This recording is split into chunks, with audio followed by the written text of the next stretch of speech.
दोस्तों welcome back to channel Wisdom से। दोस्तों यहाँ पे हम बात करेंगे लॉ पेपर की स्ट्रेटजी के बारे में। अब जैसे कि अकाउंट्स का पेपर आपको ऑलरेडी हो रखा है और बहुत सारे ऐसे लोग होंगे जो कि अकाउंट्स के पेपर के बारे में डिस्कशन कर रहे होंगे। अभी भी एग्जाम्स खत्म हो चुके हैं, उसमें आप जाकर के पीछे सुधार नहीं सकते, आपके पास में टाइम कम है, अगला पेपर आपको अच्छा करना है, फिर भी आप पीछे जाकर के पीछे की बातों को आप बार बार रिवाइज कर रहे हैं कि अकाउंट्स का पेपर कैसा हुआ।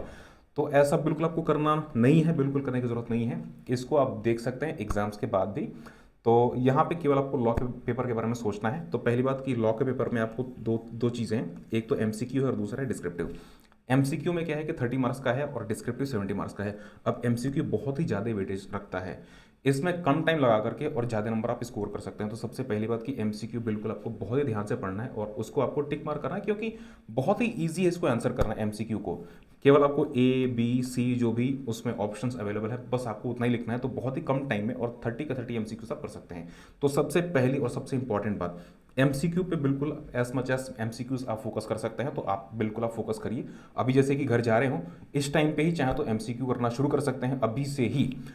वेबसाइट पे भी अवेलेबल है आईसीए की वेबसाइट पे। इन केस अगर आप चाहते हैं तो यहाँ पे एक और वेबसाइट है जो कि मुझे कुछ लोगों ने सजेस्ट करा था, itsgame.com। तो यहाँ पे जाकर के इस वेबसाइट पे आप जाकर के रजिस्टर कर सकते हैं। लिंक मैंने शेयर करा डिस्क्रिप्शन में। और यहाँ पे सबसे अच्छी बात यह है कि आप गूगल के थ्रू भी, गूगल अकाउंट के थ्रू, या अगर आप चाहें तो मोबाइल ओटीपी के थ्रू आप लॉगिन कर सकते हैं। और यहाँ पे मैं आपको दिखाता हूँ। कोर्स आपको सेलेक्ट करना है। कोर्स सेलेक्ट करने के बाद जैसे कि यहाँ पे एक लॉ का पेपर, तो यहाँ पे जैसे आप क्लिक करेंगे, क्लिक करने के बाद जो चैप्टर वाइज है, चैप्टर वाइज एमसीक्यूज यहाँ पे गिवन है। तो यहाँ से जाकर के आप इसको एमसीक्यूज कर सकते हैं और इसका बेनिफिट ले सकते हैं। बाकी अगर आप चाहें तो आईसीए की वेबसाइट पे पीडीएफ अवेलेबल है और सब कुछ मैंने शेयर कर रखा है टेलीग्राम चैनल पे। तो यहाँ पे तो फिलहाल बात होगी एमसीक्यू की। इसके बाद अगर हम बात करें और भी चीज़ों की, जैसे कि डिस्क्रिप्टिव पेपर्स आपको कैसे सॉल्व करने हैं, जो डिस्क्रिप्टिव क्वेश्चन हैं आपको उसको कैसे सॉल्व करना है। तो दोस्तों यहाँ पे इसके लिए कंप्लीट कुछ चीज़ें मैं आपको शेयर करने वाला हूँ, जो कि सब कुछ शेयर हो जाएंगे टेलीग्राम चैनल पे। जैसे कि पीडीएफ नोट्स हैं, उसके बाद आईसीए एमसीक्यूज हैं, देन किस तरीके से क्वेश्चंस आपको सॉल्व करने हैं। तो इसके लिए मैंने बहुत सारी वीडियोस बना रखी हैं। अब क्योंकि फॉर्मेट बहुत इंपॉर्टेंट है, किस तरीके से आपको फॉर्मेट बनाना है, फॉर्मेट किस तरीके से आपको सॉल्व करना है।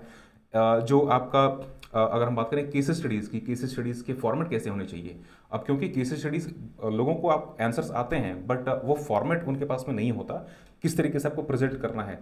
तो वो फॉर्मेट क्या होता है वो भी आपको बहुत इंपॉर्टेंट है, क्योंकि इनकेस अगर आपको फॉर्मेट नहीं आता है तो आपके मार्क्स वहाँ पे कम होना शुरू हो जाते हैं। तो फॉर्मेट बहुत इंपॉर्टेंट है। तो उस तरीके से सब कुछ मैंने शेयर कर रखा है टेलीग्राम चैनल पे, जाकर के बिल्कुल आप उसका फ़ायदा उठा सकते हैं। साथ में अगर आप ओल्ड सिलेबस में हैं तो ओल्ड सिलेबस में कुछ मैंने ट्रिक्स बना रखी थी, शॉर्टकट्स मैंने बना रखे थे एथिक्स एंड कम्युनिकेशन के। तो उसकी भी वीडियोस मैंने शेयर करेंगे, प्लेलिस्ट मैंने शेयर कर रखी है। तो अगर आप चाहें तो जाकर के उसका बेनिफिट ले सकते हैं। तो यहाँ पे तो बात होगी आपकी पीडीएफ आईसीए एमसीक्यूज एंड जो भी एग्जाम्स में किस तरीके से आपको चीज़ें करनी है। बाकी अगर हम बात करें अदर लॉ की और कंपनी लॉ की, तो ट्राई करिए कि अदर लॉ और कंपनी लॉ, अदर लॉ जैसे कि एग्जाम्स आपके अकाउंट से खत्म हुए तो एमसीक्यूज कुछ आप रिवाइज करना शुरू करिए। और इन केस अगर आप चाहते हैं अदर लॉ, तो बहुत ही हद तक एक पार्ट आप कवर कर सकते हैं अदर लॉ का आज ही। बाकी जो अगला दिन है, कल का दिन, उसके लिए आप कंपनी लॉ तैयार कर सकते हैं। कंपनी लॉ आप बिल्कुल तैयार कर लीजिए।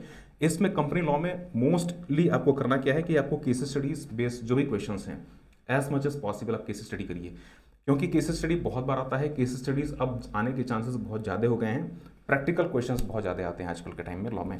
तो केस स्टडी, जो भी केस स्टडी बेस्ड क्वेश्चंस हैं, इनको आप तैयार करिए। बाकी अगर आपके पास में टाइम अगर मिल जाए तो जितना भी आपने 1-1.5 दिन में जो भी आपने रिवाइज कर रखा है, जो भी आपने पढ़ रखा है, एक बार आप उसको स्कैन जरूर करिएगा। स्कैन करने के बाद, स्कैन करने का मतलब कि एक बार आप उसको जरूर देखिएगा, जो हेडिंग से, एटलीस्ट हेडिंग से एक बार आप पढ़ लीजिएगा और उसके बाद ही आप एग्जाम्स में जाइएगा। इससे क्या होगा कि जो भी चीज़ आपने पढ़ रखी हैं एक बार फिर से आपको रिकॉल हो जाएगा और वो एक तरीके से बहुत सारी चीज़ें आपको, वो इन केस अगर आप भूल भी चुके हैं तो बहुत सारी चीज़ें आपको याद आ जाएंगी, तुरंत याद आ जाएंगी। तो इस तरीके से आपको तैयारी करनी है। बाकी ये जो भी आपको मटेरियल्स हैं सब कुछ आपको टेलीग्राम चैनल पर मिल जाएंगी, चाहे ओल्ड सिलेबस हो या न्यू सिलेबस हो, सब कुछ आपको मिलेगा टेलीग्राम चैनल पे। तो बिल्कुल आप जाइए टेलीग्राम चैनल पे और इसका बेनिफिट आप जरूर उठा सकते हैं। बाकी इन केस कोई भी डाउट है, कोई सजेशंस है या कुछ फीडबैक है, you can write in the comment section. Thank you so much and take care.